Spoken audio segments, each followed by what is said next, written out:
Yo, NBA fans! Ginaya ni Edwards ang night-night ni Kerry sa Game 4. Tinuro pa si Steph pagkatapos. Pag-usapan natin yan, kaya wag na natin patagalin pa. Tara na, let's go!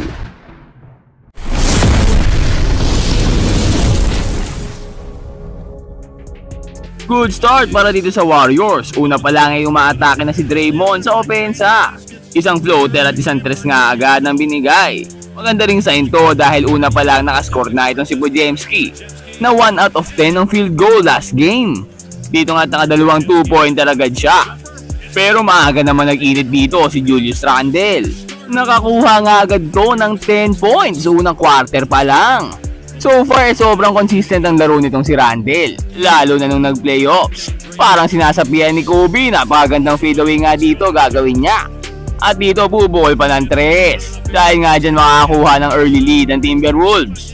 Pero ipapasok naman dito ng Warriors itong si Jonathan Kuminga na nakakuha ng 30 points last game. At siya nga muli ang nangunguna para sa scoring dito sa Warriors. Gamit din itong si Tracy Jackson Davis ngayon sa lineup ni Steve Kerr. At dito nga humahabol na ang Warriors, Draymond Green tumira ng 3. Ang ganda pa ng double team dito, mapo-force si Randle na mag-turnover.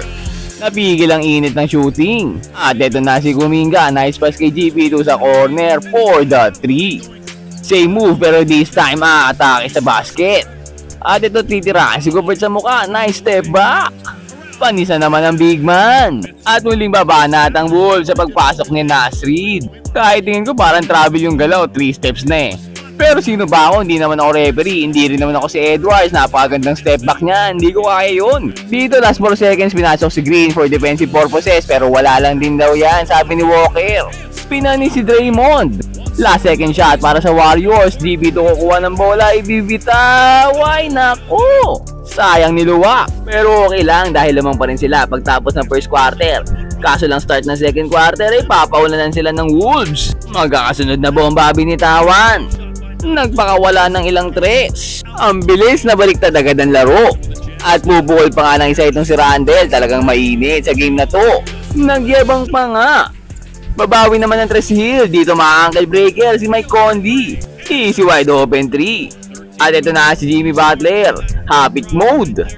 Rebound niya, tira niya. At dudulas pa ang bola kay Nasrid. Makukuha ni Buddy Hield. Turnover Wolves. At sa offense naman, ibibigay ni Buddy Hield kay Kuminga. At nakin si Alexander Walker, bagsak. At ang ganda pa ng footwork dito. Pinalapit pa lalo ang tira. Warriors naman ngayon na may 7-0 run. Pero puputulin agad yan ni Randle. Talagang naka-playoff mode itong si Julius Randle. Grabing hapit to. At dito nga idinilaan pa niya si Jimmy Butler. Turnover pa ng Warriors, naku po naman. Jaden McDaniels, what a Eurostep, panis na naman si Draymond Green.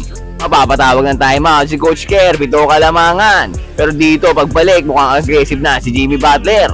Inaatake ng inaatake si Jaden McDaniels. At medyo nabubuhayan muli ang Warriors. Maganda rin na naging adjustment dito ni Steve Kerr sa depensa. Nagpalit sila sa zone defense at mukhang effective naman. Hindi makascore itong Timberwolves. Sobrang higpit na naging depensa, nakaagaw pa nga si GP2 dito. Dahil nga sa magandang depensa na yan, nagkakaroon ng chance ang Warriors para makabawi. At grabe rin ang effort dito ni Buddy Hield. Hindi pumasok yun pero grabing offensive rebound. At dito makakasteal pa siya, libre for the open lay. 10-0 run para sa Warriors. Kinuha ulit nila ang kalamangan dito. At patuloy nakakasaka na depensa nila dito.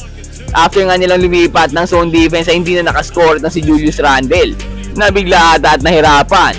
Para naman sa Warriors, 5 magkakasunod na foul ang makukuha nila dito. 5 magkakasunod na balik sa free throw line. Kinabahan pa nga si Kerry dun sa tira na yon ni Podziemski, buti na lang may foul. Nice D ulit against kay Julius Randle. Ganda ng tapik dito ni Podziemski. Warriors possession ulit, iwan si Nasrid pero finaul na lang na matindi. Natawa na nga lang ito si Jonathan Kuminga, tinawanan si Nasrid sa ginawa niya. Pero natapal siya dito, buti na lang na-rebound ni Looney at natawagan ng foul. Pero next play, katapat niya si Edwards dito, napakagandang spin move, iwan. Dito mukhang natapal siya no, pero sa ibang angulo kitang-kita na may foul. Sinabit yung kamay eh. Pinigil para hindi makascore. Last seconds of second quarter, napakagandang move ni Edwards, 2 defensive player pa bantay. Buzzer beater 3 ba naman kahit si Draymond Green pa at GB2 ang bantay. At ayan nga ang gagawing fuel ni Edwards para sa third quarter. Iyan ang naging momentum starter niya. Dito Randle mainit pa rin, 19 points ng first half. Pero ito na rin si Anthony Edwards. Edwards take over. Lumipad si Hield. At dito kaliwat ka ng defenders na ng Warriors ang pinapanis niya. Hindi na siya mapigilan. Ito nga tatlo na nagbabantay sa kanya. Naibitaw pa rin niya ang bola at naipasok pa. May kasama pang foul. Napakatindi ng move na yon. Hype na hype nga dito si Anthony Edwards. At hindi pa siya tapos dyan. Dahil kahit inside, outside, kaya niyang gawin yan. Isama mo pa ang napakagandang step back 3 na to. At dito nga nakakuha ng double digit lead na kalamangan itong Timberwolves. Gusto na ilaglag agad ng Warriors habang wala si Steph Curry. Bukod dyan na-shutdown din itong si Kuminga at Butler kaya talagang nahirapan itong Warriors umatake. Napigil ang shooting nila at na-turnover pa. Samantalang tuloy ang pag-arangkada nitong Timberwolves. Dito nga si DiVincenzo tumira ng 3. Easy. This time ipapasa naman niya kay Edwards at dito may iwang walang bantay si Edwards. Makakabawi naman Warriors dito, double team kay Edwards at may steal ang bola. Here comes Kuminga, sinabayan pa ni Gobert pero panis lang din yan. At dito nagsisimula na ngang humulog ulit ang mga tira ng Warriors. Butler with the end one play at dito Kuminga nilamon si Randle. At napakaganda naman ang ball movement dito ng Timberwolves. Talagang umiikot ang bola. DiVincenzo akala ko titira na doon pero binalik pa sa loob. Donte ulit, pinasa naman kay Randle for the wide open dunk. Dito pansin natin parang tinatamad-tamad na sa depensa ang Warriors. Parang naliligaw sila. At parang easy na lang yung mga basket ng Minnesota against sa kanila Na turnover pa nga dito McDaniels, easy Euro step. Pasa naman dito ni Alexander Walker kay Randle at walang kahirap-hirap. At umabot na nga ng 20 kalamangan dito ng Timberwolves. Susubukan naman ng Warriors na makadikit dito sa malaking kalamangan ng Timberwolves. Papangunahan niya nito si Buddy Hield. Napakagandang steal at napakagandang layup. Kaso mawawalan, buti andun si Podziemski. Ito tingnan mo naman libre-libre, nasan yung bantay niyan? Parang nawala na ng gana at ng energy itong Warriors Mahaba pa naman ang oras, fourth quarter pa lang. Draymond Green tumira ng mid-range shot. Babawian naman siya ni Gobert, papanisin siya doon. Randle naman dito, siya naman daw ang papanis kay Draymond. Kinakawawa si Green. Hindi lang sa depensa pati sa opensa. Napakagandang block ni Rudy Gobert pero makakascore na din siya dito finally.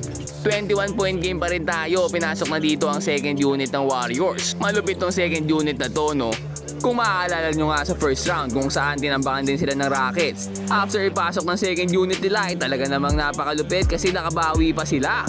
Hindi yun inaasahan. At ito nga ulit ang nangyayari kontra sa Timberwolves. Puso lang ang puhunan, Moody for 3. Bang! At napakagandang flow ng energy dito para sa Warriors. Talagang grabe kasi humasit at sobrang sisipag ng mga to. Dito nga nakasteal na naman sila. Gi Santos libre-libre sa ilalim. Dinaknak na para sure. Mula 21, naging 10 na lang kalamangan dito. At ito nga papababain pa sa 7 ni Gi Santos. 7 point lead kaso lang hindi na pala umabot. Ganda na sana ng run, nabura nila yung malaking kalamangan kaso ubos na pala oras. At 3-1 na nga ang serye natin ngayon. Malaking adjustment kailangan gawin dito ni Steve Kerr para sa Game 5. Sobrang lupit naman kasi na naging performance ni Edwards at Randle, 30 and 31 points. Si Jonathan Kuminga naman ang highest scorer para sa Warriors with 23 points. Hindi nga gumana dito ang playoff Butler, 14 points lang. Hindi ko rin alam pero hindi siya masyadong tumitira sa game na to. Parang natatakot. At dahil nga dyan hindi man lang sila nakaisa sa home court nila. Game 5, balik tayo sa Minnesota Timberwolves home court kung saan may chance na silang i-eliminate ang Warriors mula sa playoffs. Pero kayo, ano sa tingin nyo? Makakabawi pa kaya ang Warriors at makakabalik pa kaya si Steph Curry? O hanggang dito na lang ang kanilang championship run at mamamaalam na sa playoffs? Comment down below and mag-subscribe ka na rin sa ating channel para lagi kang updated sa mga latest NBA happenings. Ayun lang for today. Peace out and God bless.